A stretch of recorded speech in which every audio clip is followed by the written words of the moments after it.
VAR checking possible penalty. Sent to the VAR monitor. Penalty to West Ham. Manchester United lose yet another game of football. 2-1 against West Ham away at the London Stadium. Join me now for Manchester United, the D Unit's view. Look, what is there to say, man? I keep losing sleep, and I don't know why I keep losing sleep. The blind faith I have, the addiction that is watching Manchester United is doing me no favours in life, currently speaking. It's another disappointing night, another disappointing day. That's 4 losses now in 9 Premier League games to start this season. We've had 3 wins, 2 draws. It's 11 points from 9 games. I don't know how many more stats you need to hear in order to know that it's not working. And I've made my views pretty clear on here before. Erik Ten Hag needs to be sacked. He needs to be moved on. A change needs to be made. There's no turning it around. It looks like he's incapable of turning it around. Let's put it that way. I don't know how he continues to survive. It's like Ineos just refused to make a move. It's glaringly obvious to me and to everyone else that watches that there's a few problems in this team, and we'll cover them all very shortly. But the manner of this defeat is just devastating. I mean, Manchester United dominated the first half, and let's face it, West Ham are crap. They're crapper than us. But the fact that we've now lost to them in consecutive seasons away just says it all, really. We've probably played West Ham into form, is the honest answer. So, look, we dominated the first half. Garnacho had numerous opportunities. Again, squandered. He's got a problem with his accuracy when he goes down the left and then cuts in. It's very rare he plays a ball across the goal or like towards the back stick. And he loves that shot at the near post. And the near post shot just hasn't been working. And it didn't work here either. And Bruno Fernandes loops a header over in the first half. Like, the chances he kept coming and they just kept getting wasted. It was so frustrating to watch. I was doing a live watch along as well. So, it was disheartening, especially the second half. And like, the chance of the game was Diego Dalot. Like, he does everything right. He rounds the keeper, he takes it beautifully, and then he blazes it over the bar when the keeper's not even there. Oh, it was like one of those ones where you're just pulling your hair out going, how do you miss? It's easy to score than miss. It's an open net. Like, what are you actually doing? And then you just knew that after West Ham couldn't be any worse than they were in the first half. And they came out, they made a triple change at halftime, and you could just get that feeling that they grew into the game. And then if you based it off the second half, West Ham deserved to win. If you based it on the whole of the game, they didn't deserve to win. But they did. And this is the problem with Manchester United. The results are just pathetic. I don't know which other way you can describe it. They're just crap results. I mean, how bad can you be? How bad can you honestly be? That is the question. Until he gets sacked. Like, it's just amazing the fact that he just continues to survive. I just don't get it. I really don't get it, how he just continues to survive. And look, it's the same problems over and over. We don't score goals. We just do not score goals in football games. It's so frustrating. We do a lot of things right. Well, it looks like we kind of do a lot of things right. But I mean, we're playing West Ham. West Ham, they're above us in the table now, I'm pretty sure, after this game. I will have to double check that, but I'm pretty confident that they're above us in the table. I will double check that now. But look, we've been to the capital. I think we've been there in our last 14 times there. We've won twice. It just sums up how bad we are. Like, I don't even know what you say to that. So yeah, West Ham with that win have actually overtaken us, because I'm not sure how they've overtaken us. Because they've scored more goals. So our goal difference, like West Ham's, is also -3, except they have scored 13 goals and we've scored 8. So they've overtaken us. We are back into 14th place in the table after 9 games, man. The only teams behind us are Southampton, Wolves, Ipswich, who are in the bottom 3 currently, all have 0 wins. Then we've got Crystal Palace, who got their first win of the season. They've risen into 17th. Then it's Everton in 16th. Then it's Leicester in 15th. And then it's us. What a... I just can't deal with that. That's pathetic. Absolutely pathetic. On every... there's no other level that you could say. It's just no good. It's not where Manchester United should be. And look, Erik Ten Hag came out and said, sometimes after the game, he was talking to the in-house MUTV channel, and he basically came out and said, not always the best team wins in football. I was like, mate, you make your own luck. And this just sums up what's wrong with Manchester United and the fan base. It's like we've become too used to these mediocre, pathetic results under Erik Ten Hag that we think that we should be giving him more time. No, we shouldn't be. We keep on allowing him to take control of games while we keep delivering performances and results that just don't match where Manchester United should be. Man United are not a 14th lower table club. Well, we definitely shouldn't be, and we shouldn't be accepting it. And Ineos as well should not be accepting it. This needs to be a wake-up call. This was meant to be an easy run of fixtures. West Ham are garbage. But the problem is we are just as bad. That's what it comes down to at the end of the day. We've got Chelsea up home next in the league. Chelsea are 4th, and they got another win today, another good win against Newcastle at home. And I can foresee them tearing us apart at Old Trafford next weekend. I'm actually legitimately scared.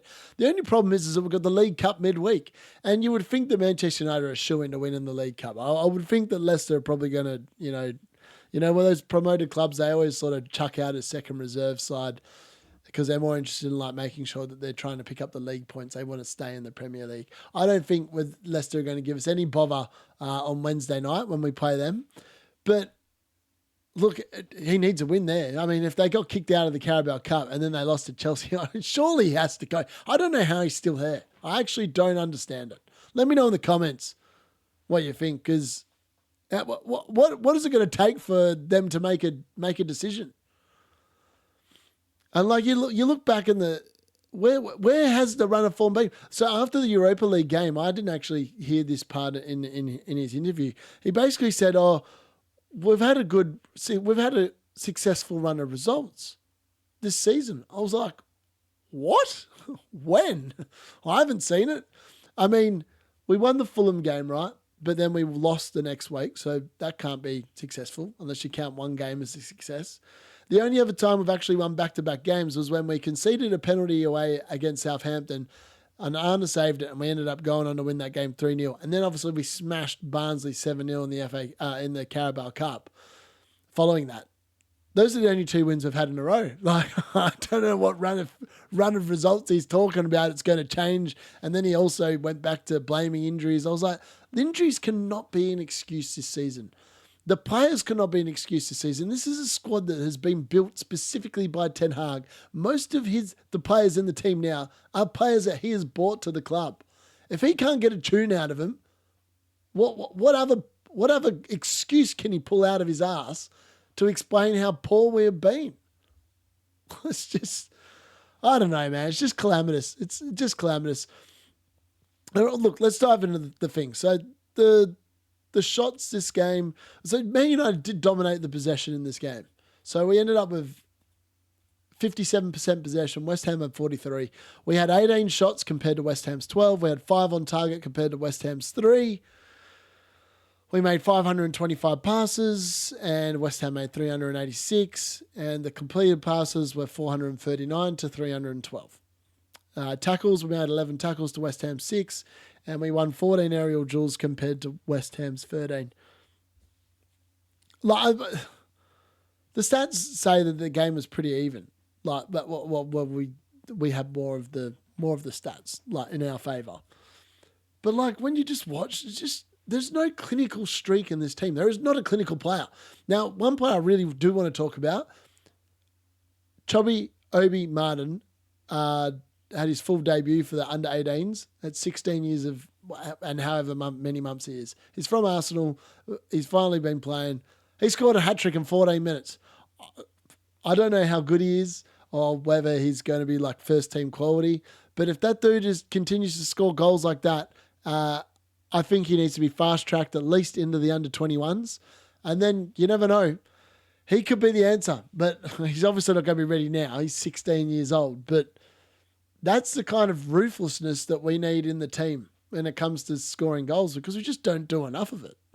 That's the problem. That's why we end up with these games like today. We get one goal, and the one goal we got was rather fortuitous, really, in the end. I personally believe that Xerxes heading that at goal, and it's going well wide. It just happens to be that Casemiro is in the path of the ball when he heads it, and he then diverts it into the net, which is how we got back into the game. And you think when we got back into the game, or half a chance of winning it. And the problem is that in the second half, West Ham grew into the game, and we didn't really offer a shot in the second half until we went behind. And it's like that. I feel like that's the case in so many games under Ten Hag. Like that, the players don't really seem to do anything. I mean, they did the first half here. The Manchester United should have been in front comfortably at half time, but we weren't. And then you sort of just knew after half time it was going to go one way. West Ham were going to make some changes. They were going to come into the game. And then they did look like the most likely team to score a goal. Until they scored, they took the lead. And on the balance of the play in the second half, you couldn't argue that it was a deserved lead. It was in the second half. United had been poor and it invited them into the game by not taking their chances in the first half. Then obviously we woke up and all of a sudden it looked like potentially we might actually get an equaliser or whatever, and we did. And then from there, then the calamity started. I mean, it's a soft penalty overturned. So it wasn't given a penalty originally. It looked like a coming together. It wasn't a hell of a lot in it. But on reflection, when you looked at it, it was a lengthy VAR intervention, because there ended up being 14 minutes of added time. Like, it took them a long time to arrive at the decision. The referee was called over to the monitor. He looked at it for what felt like 3 minutes and then eventually made the decision that it was a penalty. Then VAR told him to wait because then they were checking a handball. And I was like, well, why didn't they check that originally before sending him to the monitor? But in the end, it stood as a penalty. I mean, it was exceptionally harsh. I think it's potentially given against De Ligt. But this is where you'd like to hear from the referees post-game, because in the lead-up, just before the coming together of De Ligt and Danny Ings, Dalot's clearly pulling back another way. I think it might have been Somerville's shirt. It was another West Ham player's shirt just before it. I mean, like, in theory, you could have given the penalty for that, but that would have been a soft penalty. But like, to the letter of the law, it was a penalty. But I think that I'm pretty confident the penalty has been given for what they're claiming is a foul against De Ligt on Danny Ings. I mean, I think it is harsh. I think it was a harsh penalty, but it just sort of sums up Man United's season. They've just been having no luck. And sometimes when you're in a rut of form like this, you don't get any luck go your way. And I can't see how Erik Ten Hag is the man that's going to turn this around. I don't see it. Let me know what you think. For me, it just seems like it's a one-way street to... It's inevitable. It's like they're waiting for the right time to sack him. It just makes no sense to me. If you know that either they have firm belief that he can turn it around, which I can't see. I honestly can't see it. And if they don't have that firm belief, then what are they waiting for? I mean, like, the results are horrible. We're 14th in the table. It's another loss. I mean, 4 losses in 9 games. It's hard to fathom. We haven't won in a year in Europe. Like, what stat are they wanting to have to eventually just pull the plug on him and say, you know, that enough is enough? So, look, let's go through the lineup and who played well, who didn't. So, It was actually the same lineup that started the game against Brentford. So there was no changes from last weekend. I'm pretty confident. Oh, no, there was. Sorry. Mazraoui came into the lineup because Johnny Evans started last week. Johnny Evans actually stayed on the bench. So Mazraoui started at left back instead of the number 10 position like he did in Europe. At least he was back to his normal position, which was a good thing. Delot started at right back. It was De Ligt and Martinez in the centre of defence. Then we had Eriksen, Casemiro and Bruno came back into the team. Obviously, he's not suspended in the Premier League like he is in Europe. And then up front, we had Højlund, and he was flanked by Rashford again on the right and Garnacho on the left. Now, Rashford was hooked on 59 minutes. He was poor today. He was pretty anonymous on the right. And look, this is the problem. I mean, like, Ahmad came on, and I feel like Ahmad's confidence has just been hit for six with the fact that Ten Hag took him out of the team when he'd been playing well. And then then he brought on Anthony in midweek. It made no sense. And then tried to justify bringing on Anthony over Ahmad. And I feel like that's just hit Ahmad's confidence for six. And he didn't really do a hell of a lot when he came on either. So now he's in a problem where he's playing players, previously in the season, like Rashford scores, goes on a run, then he benches him. And then like now Rashford since then has been a little bit off the boil.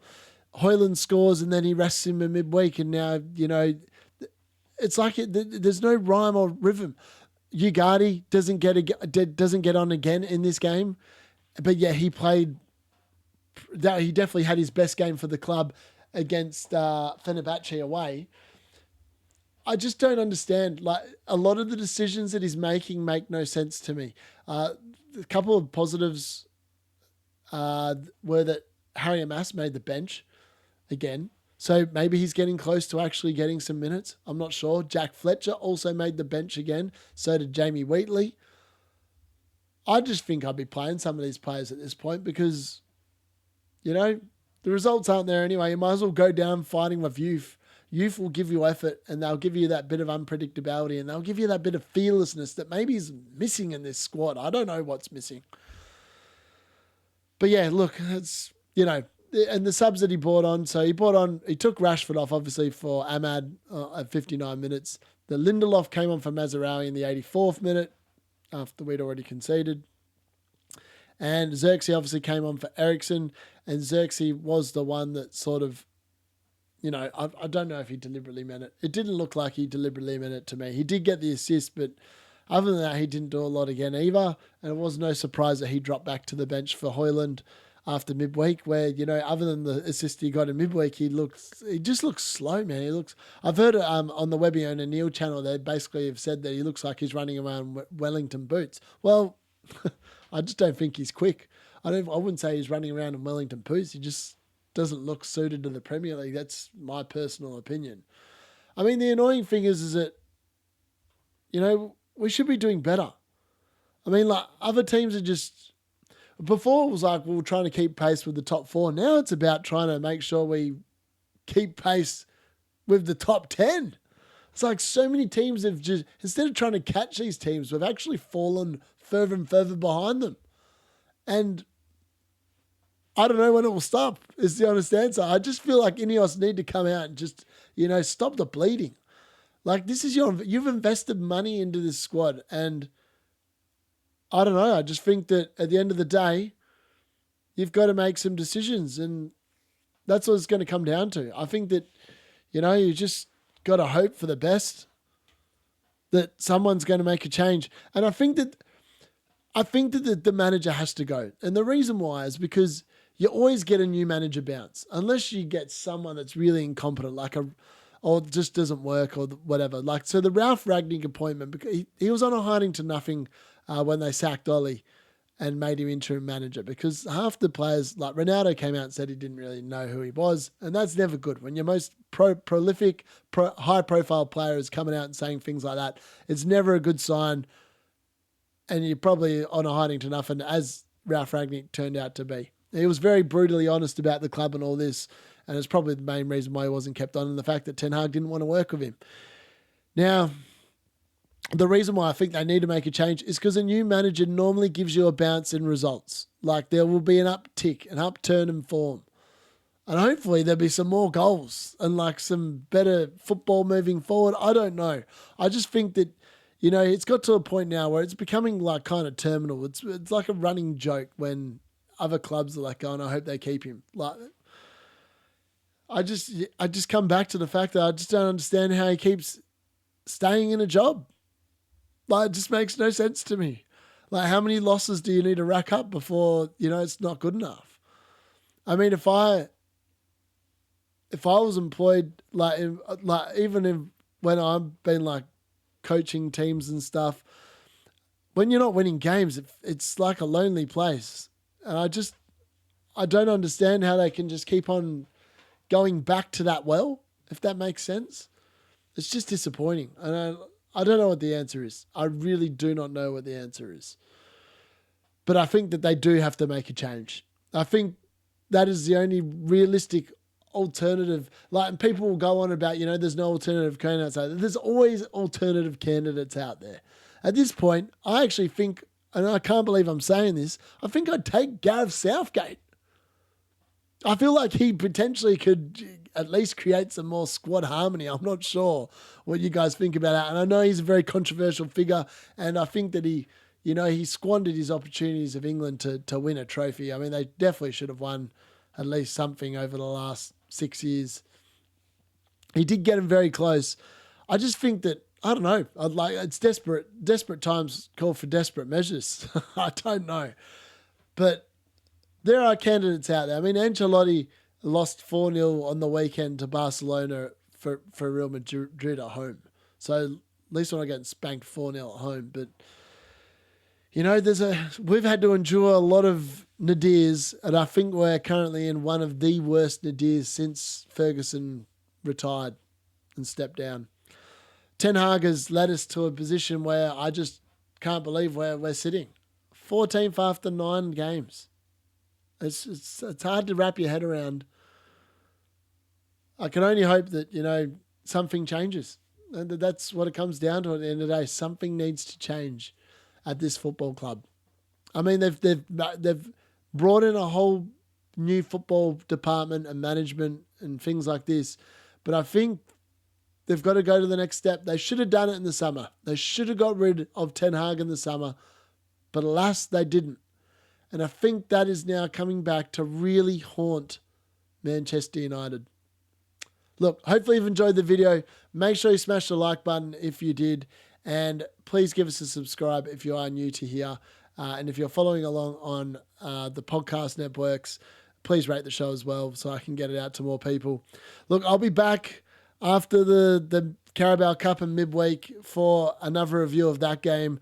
I mean, if somehow if we don't win that game and we crash out of the cup, I don't know if he makes the weekend.